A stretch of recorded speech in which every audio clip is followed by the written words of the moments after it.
welcome to the District 228 regular board meeting. I'd like to call roll call. Mrs. Gleason? Here. Mrs. List? Here. Ms. Lott? Here. Mr. Patterson? Present. Ms. Solis? Here. Mr. Whitcomb? Here. Mrs. Ressler? Here, please stand for the pledge. I pledge Allegiance to the flag of the United States of America and to the republic for which it stands, one nation, under God, indivisible, with liberty and justice for all. Thank you.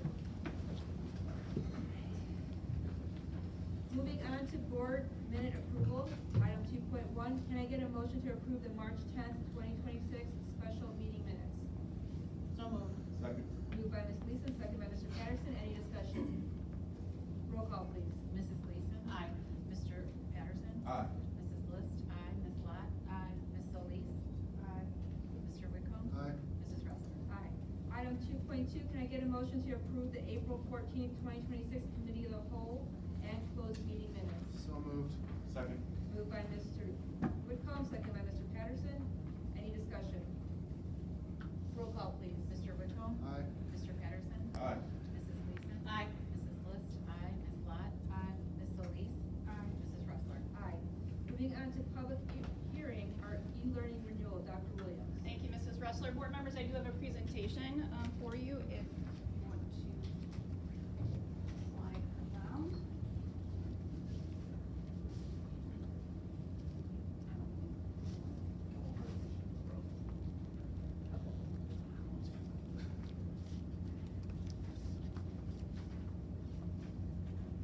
Board members, public, this is our review of our e-learning procedures. We are required to review this every 3 years.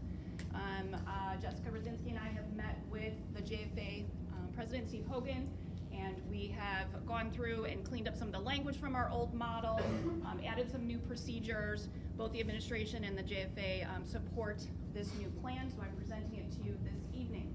The goal of our e-learning is to make sure that we continue learning as if we were in school on the day that we have an emergency closure. Homework assignments that are given to the students are no longer than 30 to 45 minutes, totaling about 5 hours. No additional homework is given to the students on e-learning days. Students, faculty, and parents can provide feedback that we will review on an annual basis to continue to make our plan as effective as possible. When Dr. Sikora calls for an emergency day, we will send a notice out to students, parents, and families via our Parent Square, also post a notice on the district website so that everyone is aware. Generally, what has been happening in the past is we know that inclement weather is coming, so we will remind the staff and the students, hey, be aware, we may have a potential emergency day. Make sure you take your devices home because they need their iPads and laptops for the e-learning day. All assignments will be given through Google Classroom, and a copy not only of this presentation, but also the attendance sheets and the feedback form will be on the district website. As far as student procedures, just to remind you of what we do on that day, we push out, Dr. Boswell pushes out to the student's iPad a Google form where they take attendance. Any student that does not sign in by 10 o'clock will get a call from the dean just to make sure that they're okay and if they need support. The students are to review and complete the assignments presented in Google Classroom. If they need assistance, they can reach out to the teacher via Google Meet, Google Classroom, or Student Square. Teachers will be available for direct office hours between 12 and 2. If there's any technical issues, we encourage the students, if possible, go to a neighbor's house and use Wi-Fi. Depending upon the weather, if they can make it to a library, obviously if it's a blizzard, we don't want students trekking out in the snow. But if possible, try to secure Wi-Fi. Reach out to the buildings if they are not able to complete their assignment. They will have 2 days for every emergency day we use to make up their work. So in the event that they have an issue, they're still given time to make up their assignments. We also encourage students to use paper.co for additional support. Teacher procedures, they're required to post their assignments by 9 o'clock in Google Classroom. As I mentioned, no more than 30 to 45 minutes per assignment. It could be a reading, it could be an assessment, a lab, all sorts of options there. Assignments will be modified for students that need that assistance. Teachers will complete their attendance by 9 o'clock. Anybody that does not sign in by 9 o'clock will get a call from their supervisor, again, to make sure that they're okay first and foremost, and if they need help getting their assignments posted. As I mentioned, they're required to hold office hours. Co-teachers should assist their students as needed. In the event that an emergency day happened on a teacher's day that they took, let's say a personal day or had something scheduled, they want to make sure that they post their assignments for the sub. And if an e-learning day is actually happening on one of our school improvement days, we will actually hold school improvement time between 10:30 and 11:30, so we don't miss out on those improvement activities as well. School service personnel on those days, again, will complete their attendance form by 9 o'clock. If they do not, they'll get a call from their assistant principal or principal. They're expected to work on their case management duties, check in with their families and teachers, do any related services that they have scheduled. Media specialists should provide technical support to our students and staff. Lastly, as a reminder, e-learning days do not need to be made up at the end of the school year. Emergency days do. This is an e-learning day, they do not. A new feature that we're going to put in, it'll be on the district website, is a Google form. After an e-learning day happens, students, parents, and faculty can leave comments about how did things go, what are some procedures that we need to improve, and then the administration, the JFA, will review those on an annual basis and make changes as needed. And that is our plan. Changes to procedure. So one of the things that we discussed this year, it just so happened we had inclement weather in November and we did our practice day in November. So we're actually going to move up practice to October, just with the way weather has been changing over the years. We thought it would be good to get the practice out of the way in the event we have to do an emergency e-learning day sooner. As I mentioned, slide decks will be posted. We'll send out a reminder in early October to parents, students, and staff that we're going to practice in October, and we'll do that on the SIP day at all of our campuses. Any questions or comments from the board?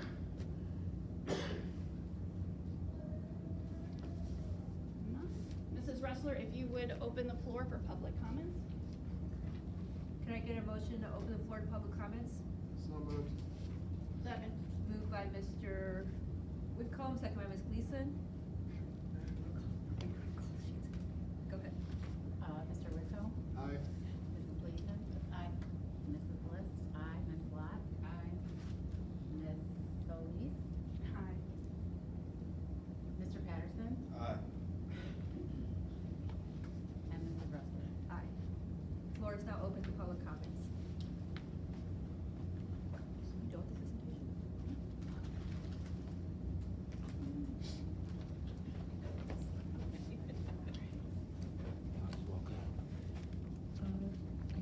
No, this is for the hearing. If there are no public comments, can I get a motion to close the floor to public comments? So moved. Second. Moved by Mr. Patterson, second by Mr. Whitcomb. Roll call, please. Mr. Patterson? Aye. Mr. Whitcomb? Aye. Mrs. Gleason? Aye. Mrs. List? Aye. Ms. Lot? Aye. Ms. Solis? Aye. Mrs. Ressler? Aye. All right. So that was public comments for the e-learning renewal. Now we're gonna open the floor to just general public comments. Any public comments? Yes. Sarah Lopez?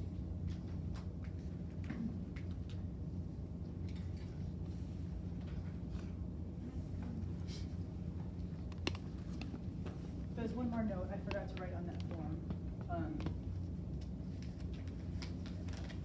Primarily about autism spectrum education for staff. I'm hopeful that there can be conversation and an opportunity to educate staff, especially social workers and social support staff within the schools. Educate them on PDA, of subsidiary diagnosis of autism spectrum disorder, and how that impacts the students behaviorally, socially, emotionally, as well as potentially academically within the school environment. So I'm hoping just for some education and conversation within each school regarding PDA, pathological demand avoidance, and autism spectrum disorder. I forgot to note that on my form.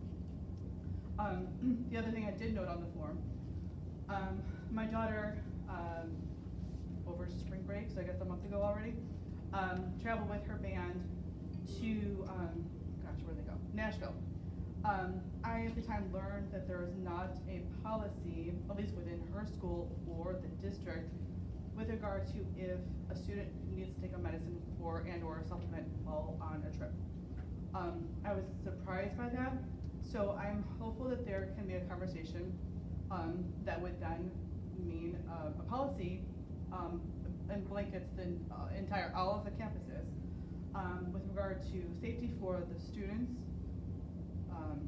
staff, chaperones, all of the people traveling on a trip for these students with regard to administering medicines or supplements or all of the things, how that all takes place, and just keeping in mind the safety of our students and staff, chaperones. It's kind of a big deal, and hoping that that can be a conversation and there could be a policy put in place that covers all the campuses, so staff and students are protected. Thank you very much. We'll have someone follow up. Thank you.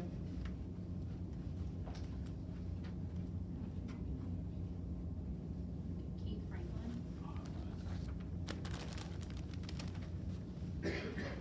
Hey, how's everybody doing? Good. Talking to everybody. Well, good evening, everyone. The last time I spoke with this board, I had a concern about how we treated our community. And to be honest, I didn't like the response that I got, but I kind of use that now as a reminder of kind of where we were. Today, I come to you all because if I can come to you all for issues or concerns, I feel like I can also come to you all with praise. So today I'm coming to you all, I want to give praise and thanks. Like I said, they behind me, so it's kind of weird. But Principal Washington, AP Curtin, I'm sure Dr. Young is somewhere else running around with the track meet. But they've just done an amazing job as far as engaging the community over this past year. Over the past school year, the effort really shows that Hillcrest cares. Right now, as we speak, you got the Hillcrest Mustang cheered out back in the back gym doing their spring training. And the Hillcrest Mustangs, if you all don't know, that's home of one of the greatest football players to come through here, Bucky Irvin. So they're a prominent and one of the longest standing organizations in Hazelcrest. So it's just great to have them around at all times. Elements of the Midwest Hawk Cheer are back there working on tumbling. This is the organization that's won national championships on every age level when it comes to cheer. One of the A&D Elite Girls Basketball, they're a feeder program that has 4th, 5th, 6th, and 7th graders. They're winning national championships all over the place. They recently just won down in Michigan this past weekend. And one that I'm really excited about is Example Basketball, which is actually in the main gym right now. It's headed by Hillcrest alum Barry Bradford. And Barry, I mean, if you go in the main gym right now, you're gonna see future WNBA players playing right now. Like, guaranteed. That's the type of product that he puts out. So since I've come back to Hillcrest, it's just been amazing to see things like our own legendary Jarrell McNeil. You walk into the main gym and you'll see him training this tall black kid, this tall Lithuanian kid, this tall white kid, and then they turn out to be Robbie Avila, Noges, who went to Lamont, and then Marez Johnson Jr., who was a Thornton graduate that just won the national championship at the University of Michigan this past. You go up into the wrestling room, you see Morgan Turner, who was a Bremen student and recently just won the U20, U23 wrestling nationals. So you got so much talent, you got so many great things happening around here. And I really just wanted to tip my hat to the administration for allowing these type of things to happen. It all feeds into our students. You have the Hetty brothers who just reunited at Bethune-Cookman and won the SWAC championship, and already Jacoby Hetty's overseas in the African Basketball League tearing things up in Johannesburg. and that's just a real small sample of the things going on around here. So I just want to say thank you all to the board. I'm really glad about where we're tracking. There's still a lot of work to do. I know I get on these guys' nerves. I'm pretty sure they got some gray hairs because of me. Well, at least Kurt, I don't think Washington has one. But I got some shirts from A&D. I'm really just gonna give it to you. And I got some more coming from some of the other organizations that are around here. So thank you all again. Thank you, I appreciate you.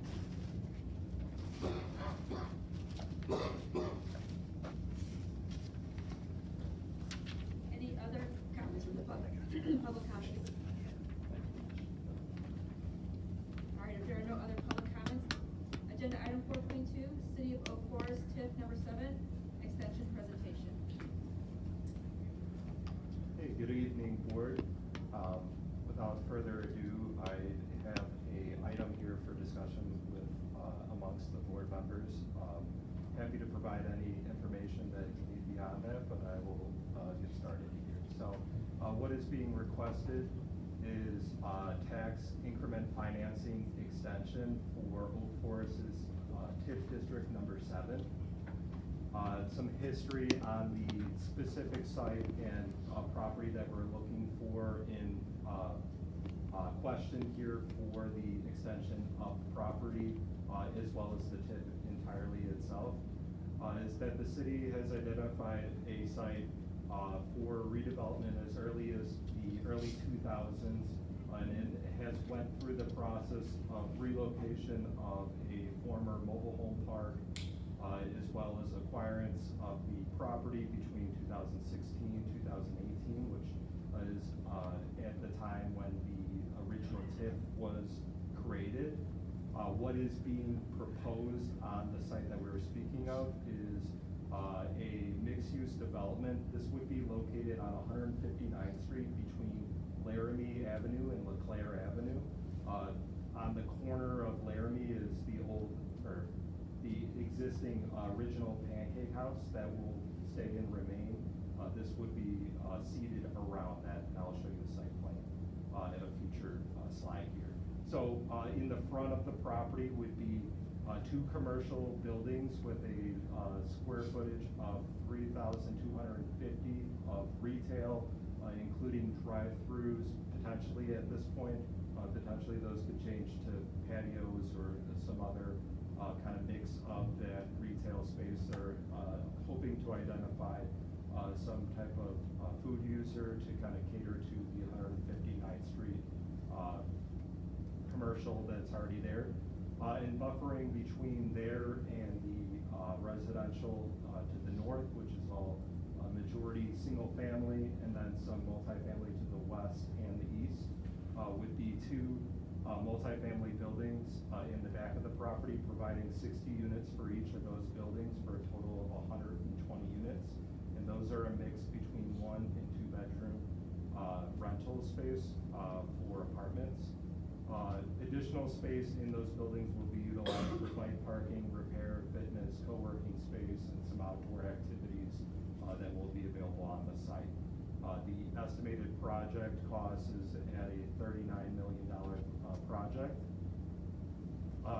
As I said, looking at the site plan here, you can see on the bottom right corner is the 2 retail spaces that would be located along 159th Street and in line with the original pancake house on the bottom left corner. And then as you can see to the north, or towards the top of the page, the 2 residential pads would be staggered there in the back, allowing for a break in the commercial as it transitions into the residential to the north.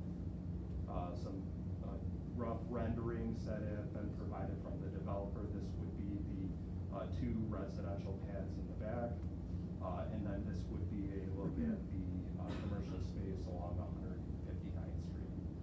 So kind of, what brings us here this evening, why, requesting the extension of the TIF. As I said, the city has worked for over 2 decades on acquiring and marketing this site for redevelopment. This site specifically is the catalyst and the reason for TIF 7. The trailer park has ultimately been the usability of our commercial area on 159th, and we wanted to bring it back into productive use, and therefore a TIF was asked for. Why is it being looking to extend? Is multiple projects on this site. I've been here for 6 years, going on 7 in July, and I've seen probably 3 to 4 different developers trying to make this work, even with the existing TIF, even with, extending that, and none of them have been able to do it. And obviously there's been different reasons in the time being, that COVID came, tariffs all of a sudden jumped up, the amount of cost of construction has continued to ensue. Not to say that is hindering any development, but it's making it a lot more challenging for the majority of developers that we've worked with in the past. So with a proven track record, we have worked with a current developer that we worked with on the old Ace Hardware site at 156 in Cicero, as well as their first development at 157th Street with a coffee shop and some multifamily. I will also show a little bit later here. So the current TIF ends in 2039. There was 13 years remaining. In order to finance the project, 13 years remaining in that would not be adequate to fill the gap of the rate of return for the developer that's looking for that. Just for everyone's information, redevelopment agreements are not able to be in a term longer than 20 years. So even though it's extending another 12 years, 20 years is the max. So 7 years beyond the 13 that's left there is the max that they would be able to ask for. Looking at what their request was at minimum of a 5-year extension, and the city is looking to add to that. And then also intending to utilize this for not only this property alone, but also for additional projects around the train station. The city had put this TIF district in place, catering to the west side of the Rock Island Metro Trail line, and basically utilizing this to acquire and redevelop property around the train station, trying to build a downtown-esque feel for Oak Forest, and intended with the extension of this would be to continue to demonstrate projects like this. So looking at the map here, as I said, 157th Street is up on the top right corner in the very top of the TIF district. And then on the southwest, or the left bottom corner, would be Laramie Avenue, and 159th kind of dissects between that western portion there. Kind of, as I said, there's a couple of projects that had built into this TIF district already. The first project here was both in 2 different TIFs. So the portion that you see on the bottom with the townhouse row homes style development there, which is just down the street. It's one big piece of property that goes from Lamont Avenue to Cicero Avenue on 157th Street. On the bottom of the screen is located within TIF 7, the one that we are speaking of tonight. The one on top is part of another TIF, TIF 6 or TIF 3, one of the two. But ultimately not necessarily part of that, but demonstrating this is the type of development and the developer that the city has partnered up with in the past and has worked with and is intending to do so in this project as well too. And secondly, hard to kind of see on the bottom there, but as you can see, a significant change there, and this is another project that was demonstrated in TIF 7, converting some old studio and 1-bedrooms into an updated product, being able to provide a better access and a better position there. And this is also at 157th and Lamont, right neighboring to our train station. As I said, future development opportunities that we also foresee within this TIF district. One of the big ones right on the backside of the Metro line is the Willie Brothers concrete plant site. That is about a 4.5 to 5 acre site. Their current zoning designates them as a use that would be terminated. Their termination date is not till 2039, but that does not stop the city from continuing to have conversations and potentially try to work on a relocation strategy with them to be able to better seat them into like an industrial park outside of the residential neighborhood and the character of that area. So that's one of the main sites that we foresee in the horizon that we, ultimately would like to redevelop and utilize that space in order for additional public space as well as additional development around the train station. And then secondly is a few additional TOD areas. What has been designated there is part of the TIF districts, and a majority of them are either single-family homes or some type of multifamily. Not necessarily saying there's plans in place for these, but the TIF district was put in place in order to accompany trying to elevate the tax base of those properties. And whether that means, rehabbing and reworking with the existing spaces that are there, or assembling and building up a larger development in the future Oak Forest downtown area. So kind of wrapping up here, the need for the extension, without the extension of the TIF district, this project would not happen.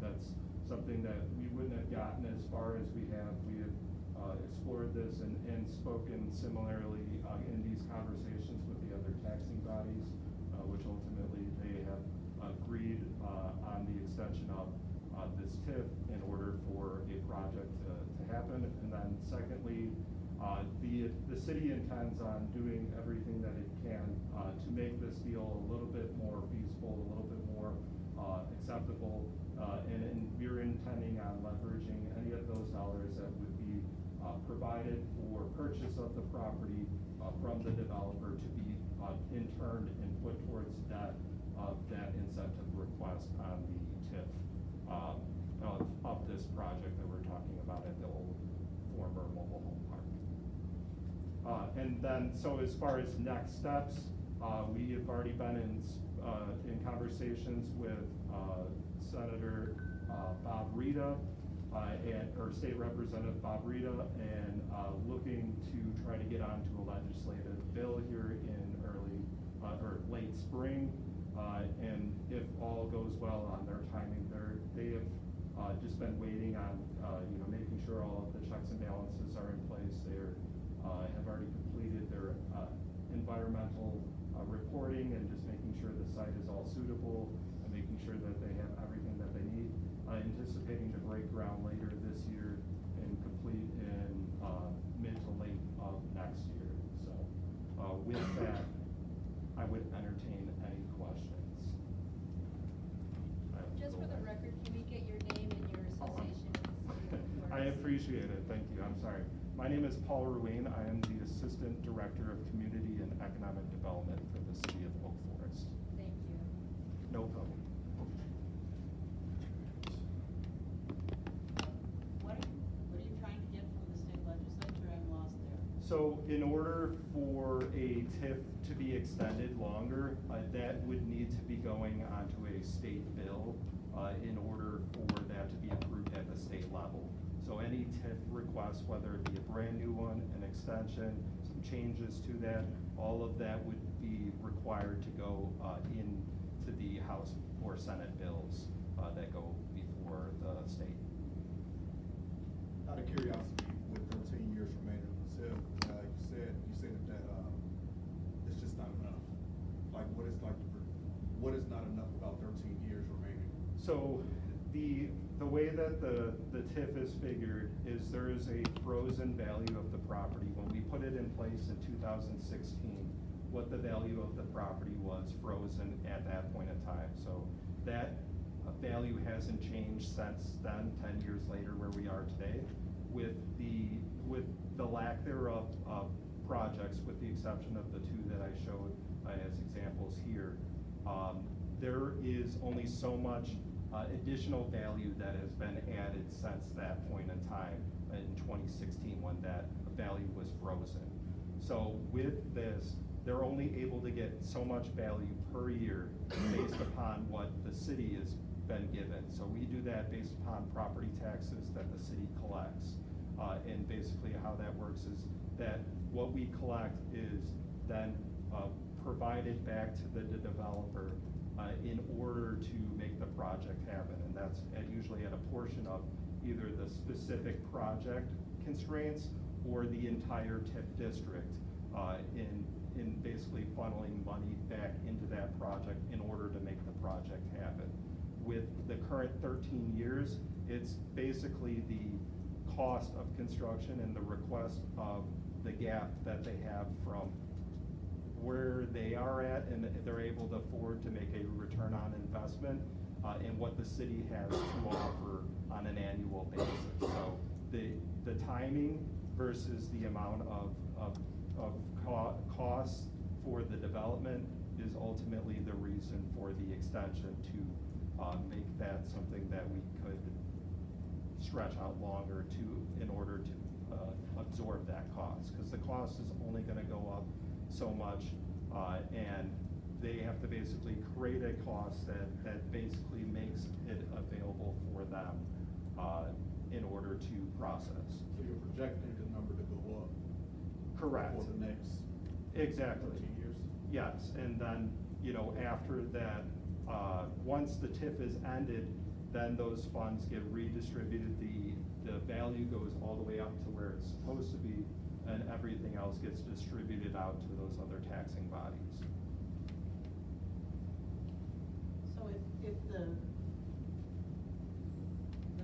frozen EAD from 2016 is raised, do we benefit from that or just the developer? So as of now, the benefit there is the development of the site, the public contributions, the potential of, and just so you guys are aware, obviously being in the education field, if there is any students that would be provided from this, there's also a cost benefit for you guys, because obviously you're taking on more. You would need to make sure that there is a cost per student as produced for that. So basically there's some benefits, and then as well as the amount of taxes that would be generated after the fact and brought back in, because without the extension of that TIF and without the project moving forward, there's nothing at the end of 2039 other than what has already been done so far. So in essence, would this also contribute to an increase in the property taxes for us? Yes. Yeah, so this would not increase anyone's taxes by doing or not doing this. Ultimately, when this all works out, if this were to be approved and to be processed through, ultimately that effect wouldn't take place until after the TIF is already expired. And at that point in time, then all of those allocations would be distributed to those right taxing bodies. But the neighboring properties, everyone in the area, they would not be affected in the higher tax bill. There wouldn't be any displacement of that funds. It would just basically be the contributions that currently go towards the taxing bodies are being utilized and supplemented in order to create a larger value in the future.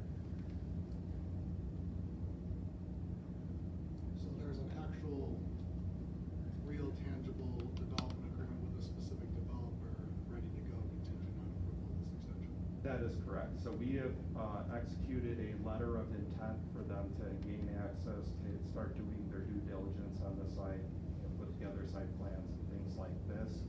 They're obviously waiting to see if everything is going to be moving forward with the state legislation before they pull the trigger and do anything else. So State legislation is contingent on all those surrounding taxing districts. correct, having a letter of support from all of the taxing districts. Do you have any idea what the cost per student incentive is? Is it it contingent upon what our actual cost per student is, or is it just? I so- believe it's pretty well calculated. Our TIF consultant is pretty consistently working on multiple other projects. I can provide that information. I do not have that off the top of my head though. And I know for a fact in the previous other developments, I'm not sure, I'll have to start looking back into now that things are starting to take occupancy and granted with that to see what the effect has been so far. But I know their intentions are to be catering to people that take the train, go downtown, not need, as much of the dependency on a car, having a little bit more flexibility, and they're expecting this to be for younger families prior to, kids. When do you need an answer from the board? As soon as possible, if possible. Would that require an additional board meeting for some support letter to be brought through, or what is your sense of timing for next steps? It has to come to another board meeting for a vote. Okay.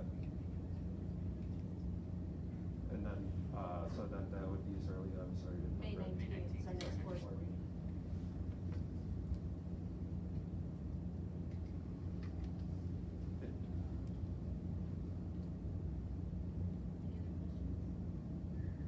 Was the trailer, I know where the trailer, was that in the original TIF? The mobile home park? Yes. So yes, I believe at the timing it was brought as part of the TIF with the intentions of them purchasing and redeveloping it. It was really the key site that they were looking for, but then also connecting it to our other TIFs surrounding the train station, both north and east.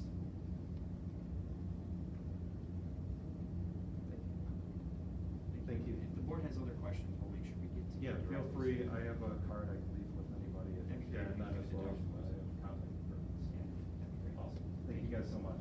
Thank you. Appreciate it. All right. Moving on to reports, our superintendent report, item 5.1, Dr. Sikora. Thank you, Mrs. Ressler. Just as a reminder, we did cancel the committee of the whole on 5/12 because the next time we'll get together will be for graduation. So that will be a fantastic outing. With that being said, encourage all students, in particular our seniors, to finish strong. If you can believe it, the seniors have 12 days left. So we are really winding down. And we want everyone to stay safe and enjoy some of these end of the year activities. We have senior honors nights, proms, AP testing is starting, and then our seniors' last day, as I stated, is on May 7th. So we are really moving right along. So looking forward to a good end of the year, and that's all I have to report. Thank you. Item 5.2, FOIA request. Okay, since our last regular scheduled board meeting, we have received 9 FOIA requests, and they have all been processed accordingly. Thank you. 5.3, our superintendent's cabinet. Where we want to start? Board, for the tech and operations report for April, I wanted to start with cybersecurity, everyone's favorite topic. Over the past few months, we've had a huge influx of cyber attacks via phishing attacks targeting both students and staff, and I'm happy to report that we have now several tools in place that have helped mitigate these attacks and minimizing distractions for staff and students so they can focus on school and not, is this a real email or just is Jim testing us? Second, with graduation just around the corner, I wanted to highlight some changes you'll see at this year's graduation. We are now extending our usage of weapons detectors to our graduation ceremonies, as well as which are similar to any other major sporting event. This is being communicated with our senior families tomorrow via ParentsWare so they can expect this change. Also, we are rearranging the setup inside the graduation ceremony by flipping the end that the stage is on to the other end. The primary reason for this is that our graduates and escorting staff and board members will process in and out of the room from the adjoining room without the need to mingle with family members in the hallway. We expect this to speed up the graduation ceremonies for everybody involved. We will continue live streaming graduation ceremonies on YouTube, and we will also be adding on-stage monitors to help those who are on the stage hear what the speakers are saying.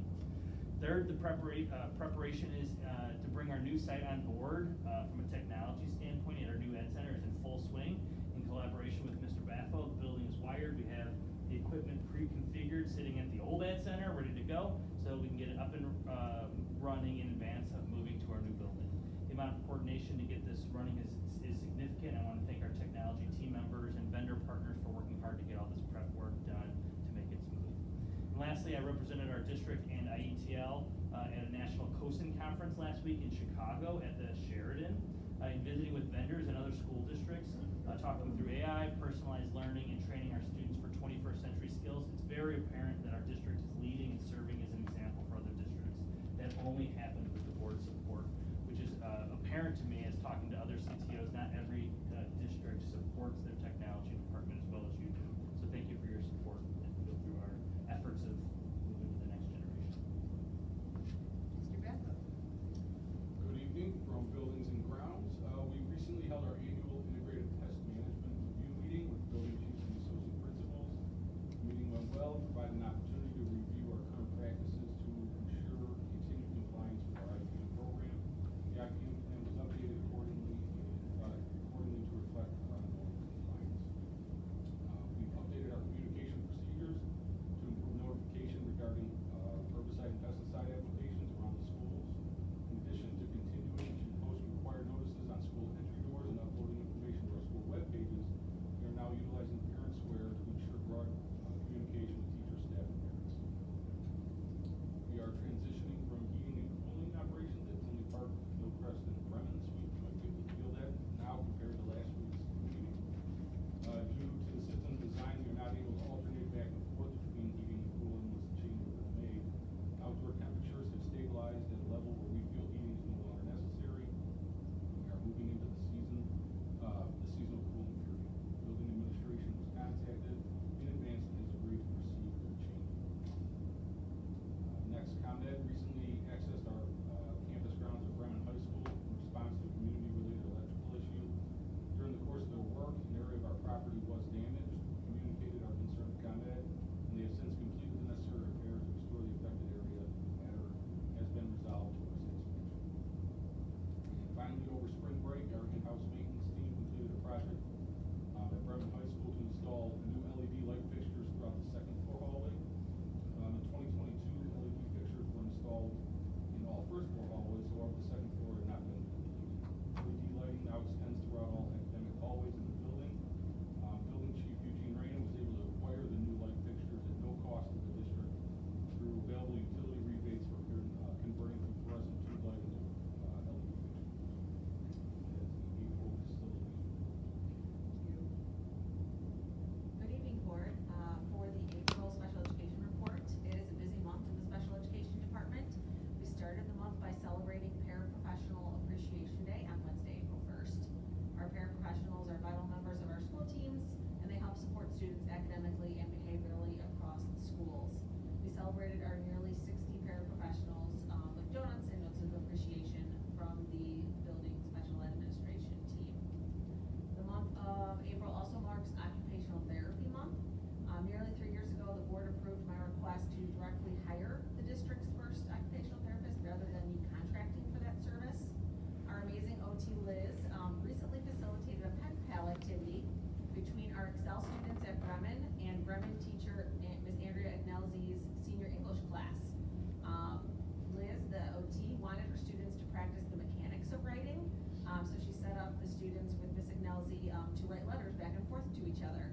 The students exchanged their first letters in the fall and have exchanged letters 4 times since. And this is just one of the fun examples of ways she's creatively facilitating learning. The students next week will meet in person for the first time at Bremen and just do a little fun activity. Speaking of our Excel students, on Saturday, April 25th at UC Bank Field, Joliet Memorial Stadium, 7 of our District 228 Special Olympics athletes will be competing at the Special Olympics Spring Games. Athletes that earn a first place medal at this event will move on to the statewide competition at Illinois State University June 12th through 14th. And that's it for the April Special Education Report. Just a quick update from the finance department. We're getting ready to both wrap up this fiscal year and begin next fiscal year. So we'll be going around to each of the buildings to start getting budget requests for next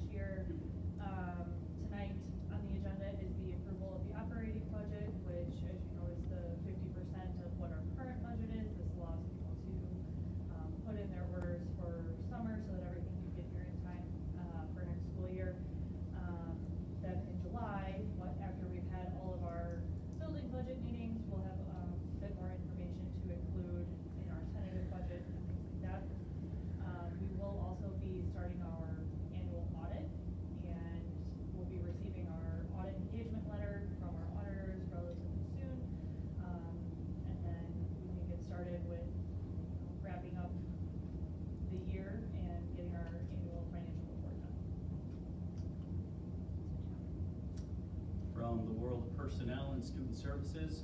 Frontline, which is our online application system, AppleTrack is what it was formerly known as.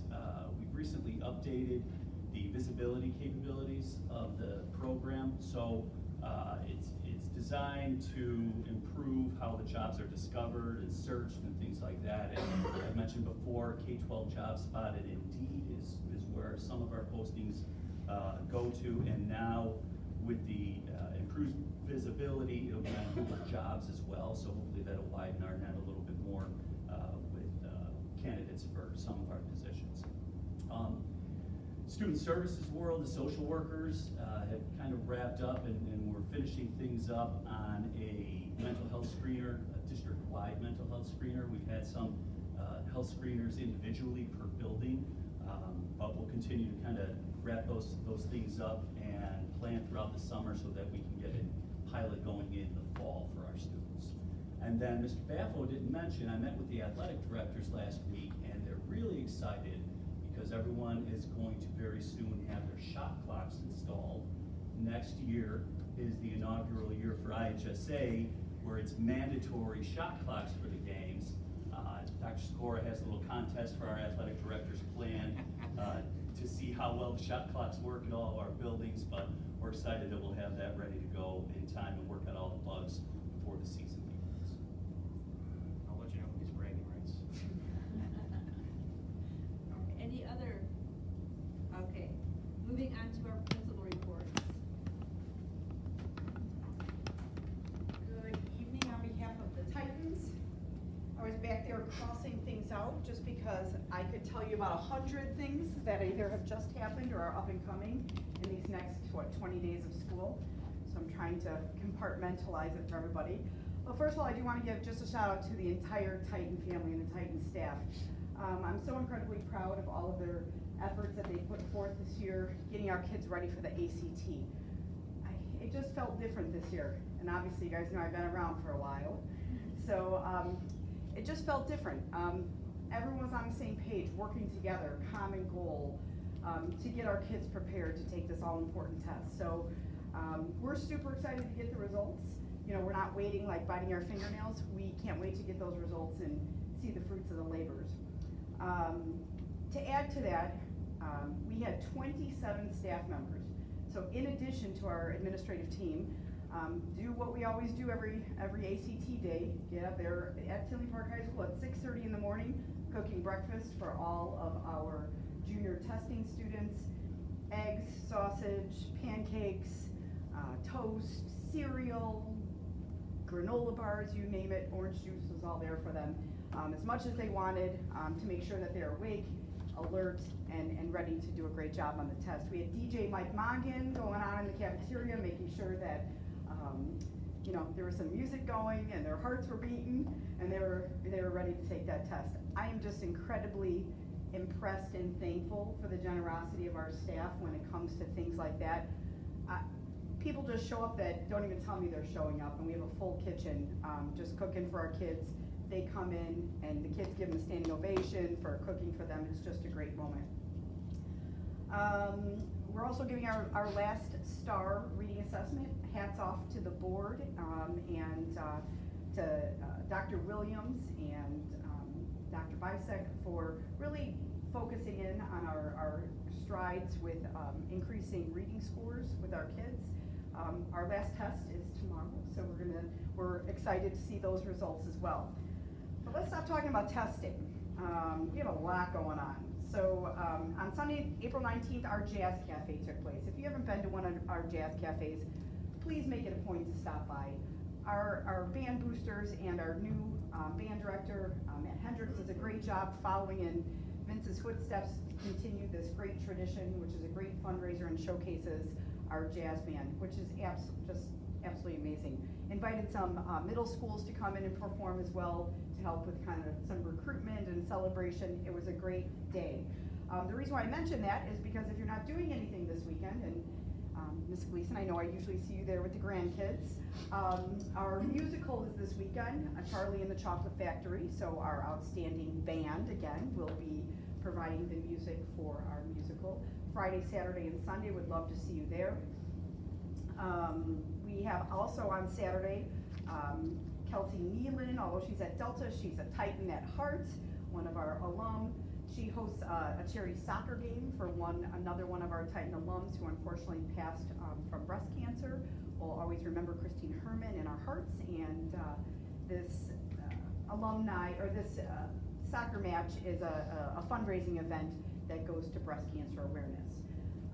Also on Saturday, just come to Tinley and you'll find something to do on Saturday. We are going to be hosting the Illinois Reads and Young Author Festival, which plays very nicely into all of our efforts with promoting literacy and reading.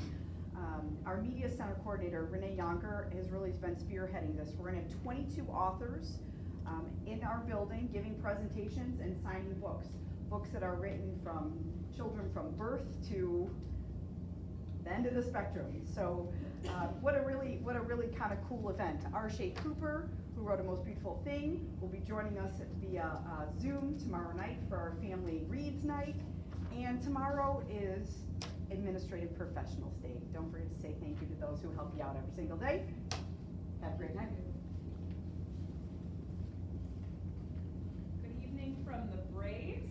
Crossing things off back there that other people are hitting on. So I obviously can't go without wishing my Special Olympics athletes good luck. So Alexis, Ayana, Daniela, Robert, Rakari, Jamari, and Jeremiah, we're excited to see them compete on Saturday. They've been working very hard this semester getting ready for the spring games.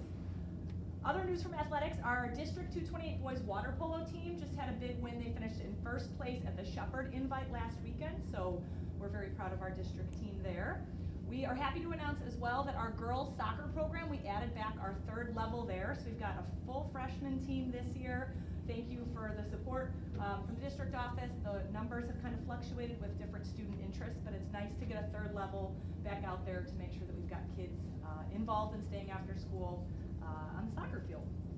FCCLA State, they just completed their state competition. Bremen students scored a gold rating in 5 events and a silver in 3 events.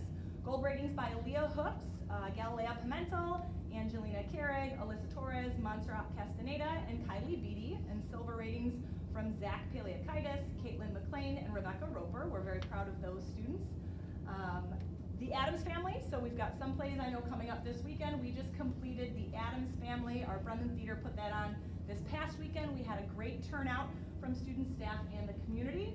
Ben Salgado and Riley Cleet actually applied and were one of 95 Illinois high schools that were accepted to the Illinois High School Musical Theater Awards through Broadway in Chicago. So we're really excited for that opportunity. We had adjudicators come out for 2 of our performances over the weekend.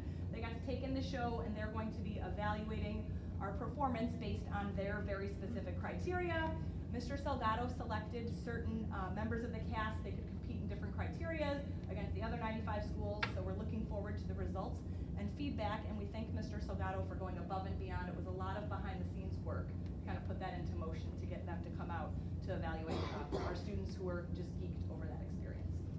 I want to wish our students who qualified for DECA Nationals all the best in Atlanta, Georgia. They're leaving on Saturday, so best of luck to Caitlin McLean, Giselle Escobedo, Jaime Pozos, Evelyn Velasquez, Esperanza Anaya, and Ella Conlin. And finally, I just want to give a shout out to our deans. This second semester of the school year, all year long we've put a great emphasis on attendance. Our motto is school is better with you. We want to increase our attendance always. We know that when our kids are in front of our teachers, they're going to do well and have a great experience. So we've really gone hard on that message this year. Tied to that is also no tardies. So we not only want them in school, we want them in school in the morning, on time, and to all their classes throughout the day on time. So our dean started a little something that we stole from another SSC school called No Tardy Parties. And we picked a few weeks in the month of January, we celebrated in February, and so on. February we celebrated in March, but students had to have 0 tardies for that 4-week period, and they also had to have no more than 1 absence. We know that things happen. We do want them to stay home if they're really sick, but I'm proud to announce that in February we celebrated 421 students with an ice cream social. We do it in the back of the cafeteria during lunch periods, and the kids are seeing their friends, their peers kind of get that incentive. So then in March, we had 491 students who earned the walking taco incentive. And then up to this past month, we jumped to 653 students who earned a freshly roasted s'more, courtesy of our culinary management program. So the incentive that the deans took on has worked. We've seen great increases. The kids are talking about it, they're enjoying it. It's just a little token of our appreciation, but the buzz is out and we're seeing improvements in our data. So thank you. And happy Administrative Professionals Day, Tiffany Taylor, and the rest of our incredible administrative professionals. They really are the backbone to everything we do. Thank you. Good evening from Bengal Nation. Just some updates since the last board meeting. A shout out to all of our athletic directors. Don't have much on the athletic front because, as you all know, we've been dealing with a little bit of rain here and there. So they're getting those games in and the competitions in, as you saw even tonight, a couple delays in things, but doing some great work out on the sports turf and multiple different other places as well. So in other areas, we had our Proud PE program hosted a fundraiser in support of Destiny and National Down Syndrome Day. Students and staff wore bright mismatched socks purchased through the fundraiser to symbolize the unique triplication of the 21st chromosome. So that was a nice event that we had a few weeks ago. Our anatomy students also participated in a powerful learning experience at National University of Health Sciences in Lombard. During the cadaver lab visit, students connected classroom learning to real-world application in a way that left a lasting impact. We're proud to recognize 2 students. We had Molly Hartsfield qualified for the FCCLA state competition in the children's literature category. She developed and presented a lesson based on a children's book, earning a silver medal at the state level. And we had Eloy Gutierrez win 2nd place in a podcast at a recent Salsa Rim Video Festival. So we had 26 of our students attend Operation Snowball. Thanks to any of you who made it out there. Under the leadership of our brand new sponsor, Mrs. Truitt, students engaged in leadership development, build strong connections, and return with valuable skills and lasting friendships. We had 12 students inducted into our World Language Honor Society, and our band and choir students competed last weekend in the IHSA Organizational Music Contest. The band earned Division I rating, and Cadet Senior Treble Choir also earned a Division I rating.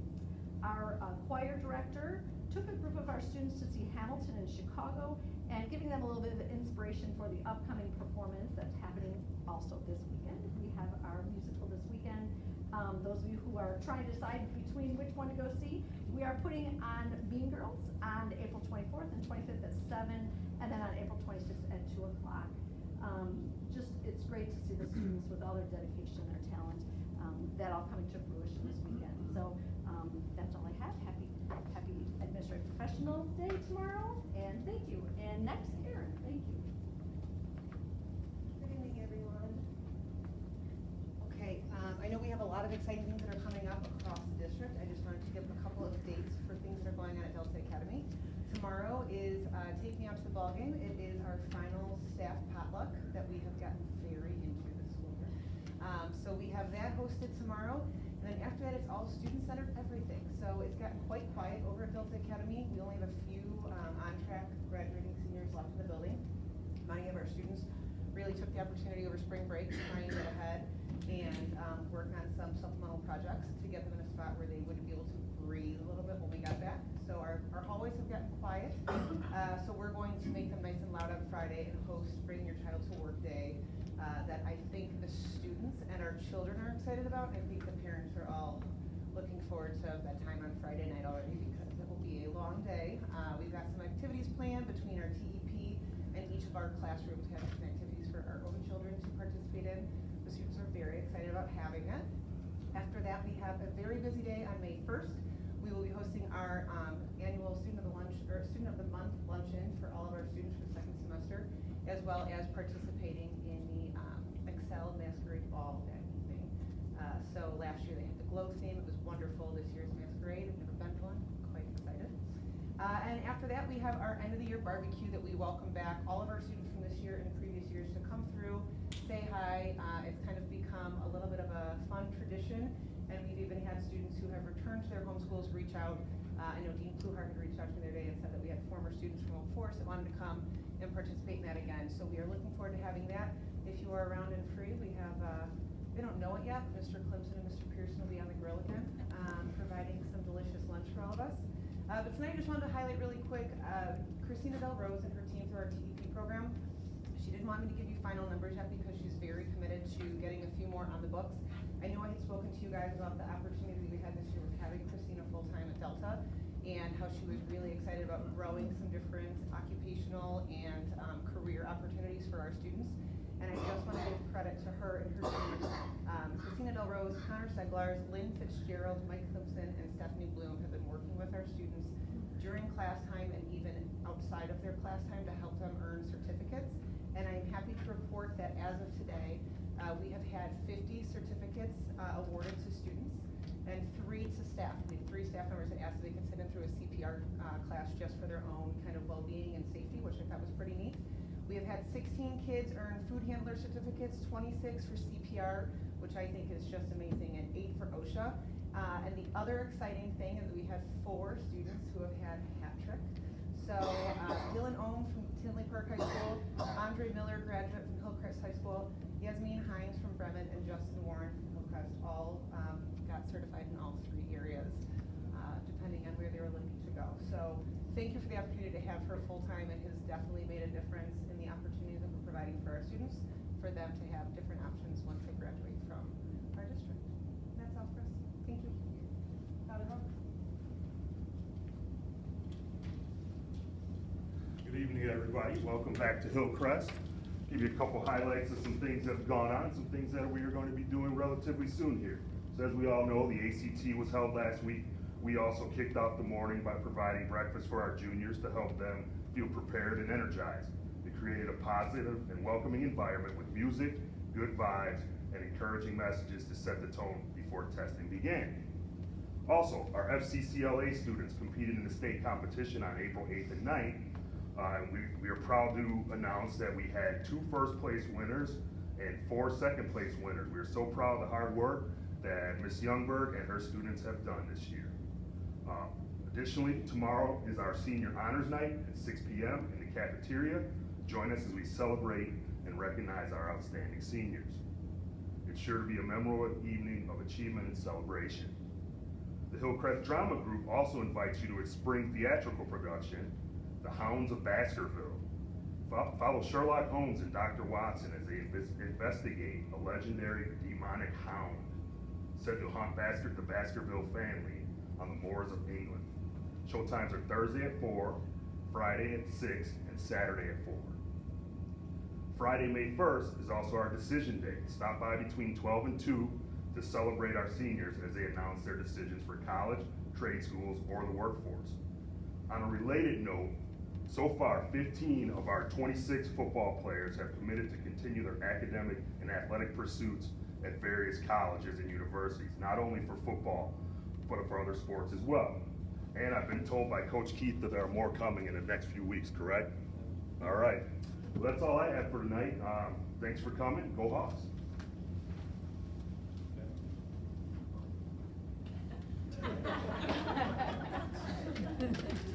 So, our presentation tonight is Mrs. Young, Mrs. Kenny Young, who put together a great program initiative to help support some of our students. She's going to tell you about this right now. Oh, Ready to go. thank you. Hi, everybody. My name is Kenya Young, and I am here to tell you about an initiative that we kicked off this year. Maybe we can make it a yearly thing. It's called Hoodies for Hawks. So this was not my idea. Thank you for giving me the credit, but it was not my idea. This idea was developed by Chris Hennessy, who's a former teacher. He's retired, living the good life in Florida. And he texted us one day. It was like a group of about 5 or 6 of us, current teachers here. And he pitched this idea that he wanted to start something to make students that kind of fly under the radar, those students that aren't involved in after-school activities or may not have access to Hillcrest gear, for us to do something special for them in order to make them feel part of the Hillcrest community. So this was 100% backed by the staff. We had so many staff members that participated in this.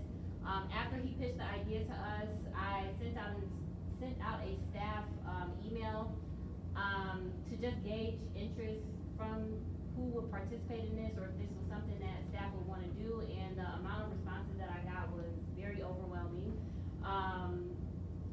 And yeah, it was a really good, we had a really good turnout. We raised $1,400, a little over $1,400 in a week, and we were able to purchase 79 hoodies with that, with those funds to distribute to students.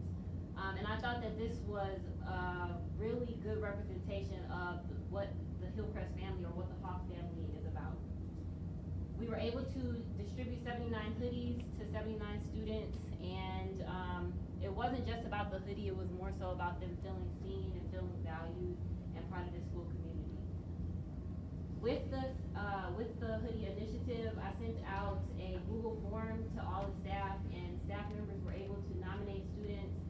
Whether you donated or didn't donate, all staff members were able to pick a student that they saw, whether it was, you know, you're doing better in school this year, you know, you're a pleasure to have in class, we love having you in class, or I just see you. We were able to attach every single message that students, or that staff put in those surveys and attach them to their hoodies. So students lit up when they saw these hoodies. A lot of them wearing their hoodies the very next day, and it just made them feel really appreciated and seen. This is a culture worth celebrating. I am an alumni of this school district. I am an alumni of this building. My husband works here as well. He is an alumni of this building. And as Coach Keith brought up in his commentary earlier, we have so many alumni that come back to this building to pour into our students. And this just validates the experience that I had as a student here. It validates what I've known to be true for almost 20 years. That is that the staff in this building is amazing. Okay, we are like unmatched. And when it comes to supporting our students and being there, it's not just about what we do in the classroom, it's about showing up for our students and supporting them in various endeavors. So this initiative was awesome, and it brings me great honor to be here to present to you what we were able to do. So hopefully this is something we're able to do on a yearly basis, maybe including families. I coach tennis, and I do have, or I had, not this year, but I had a student's parent who came to all of our tennis matches, whether it was home or away, and she didn't have any gear, and she would reference that or say something about that all the time. We're not gonna launch a fundraiser, or, you know, I need some Hillcrest flags, so maybe we can include Hillcrest family, parents that show up and support our students, whether it's their student or not. But yeah, I think this is something we could probably do on a yearly basis. The students loved it. I think we have families that reached out to the 40 about those hoodies. So I would like to keep this going. So I want to say thank you to all of the Hillcrest family that donated. $1,400 in 7 days is amazing. And shout out to Ms. Youngberg. Ms. Youngberg screen printed all of those hoodies and delivered them to my classroom when we got back from break. So I appreciate her for doing that. And I think that this is just a great showing of what Hillcrest is about and how our staff operates. So thank you for your time.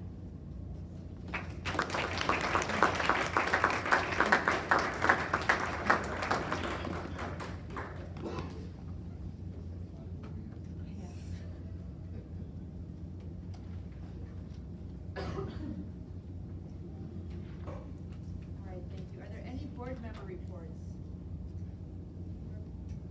Take your hand up. All right, if there are no board member reports, moving on to new business, item 6.1, Dr. Morrison. Item 6.1 is the bills, addendum to bills, payroll, and CDS bills. These items are being recommended for a full board. So moved. Moved by Ms. Gleason, second by Mr. Patterson. Any discussion? Roll call, please. Mrs. Gleason? Aye. Mr. Patterson? Aye. Mrs. List? Aye. Ms. Lot? Aye. Ms. Solis? Mr. Wickham? Aye. Mrs. Ressler? Aye. Item 6.2. Item 6.2 is the fiscal year 2027 operating budget. This item is being recommended for a full board. So moved. Second.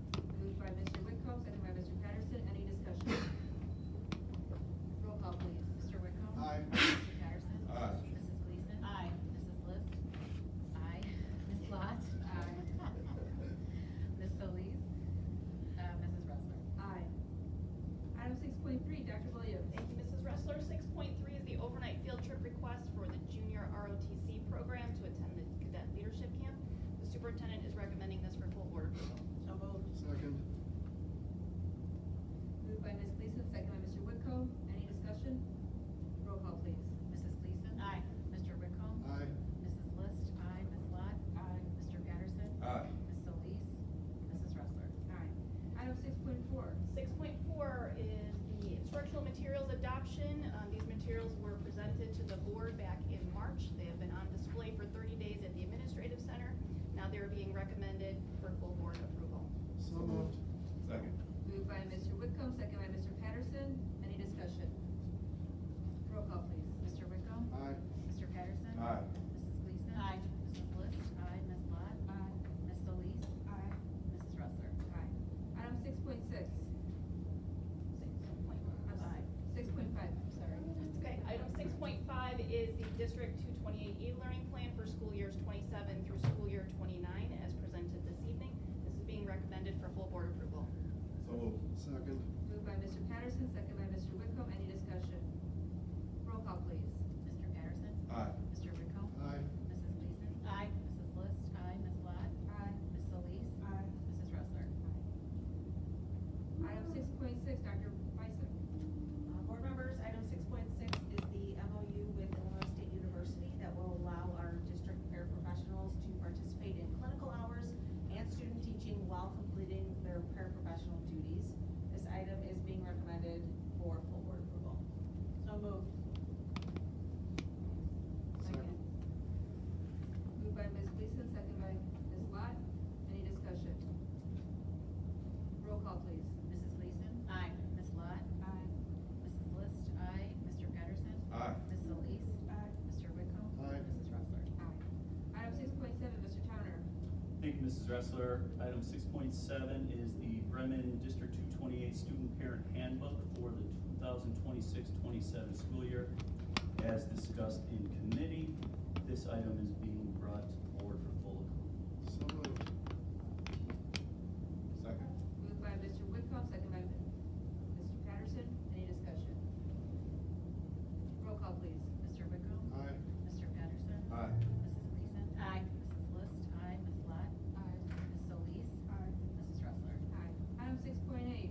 6.8, personnel, under resignation, Michael Poyos and Elizabeth Vicente. Retirement, Ken Valiska. Medical leave, Rochelle Thurman. Tisha Villagomez. Change in position, she's here tonight. Mrs. Tracy Seferic. Special education coordinator. We gotta go first name. Under employment, Juliana Gomez, Mario Salamanca. Dismissal, Darren Young, and the administrator and non-union support staff raises for 26-27. All of these items are being brought to the board for full approval. So moved. Second. Moved by Mr. Patterson, second by Mr. Whitcomb. Any discussion? Roll call, please. Mr. Patterson? Aye. Mr. Whitcomb? Aye. Mrs. Gleason? Aye. Mrs. List? Aye. Ms. Lot? Aye. Ms. Solis? Aye. Mrs. Wrestler? Aye. Now we can clap. All right, moving on to our closed session. Can I get a motion to go to closed session to consider information regarding the appointment, employment, compensation, discipline, performance, or dismissal of specific employees? 5 ILCS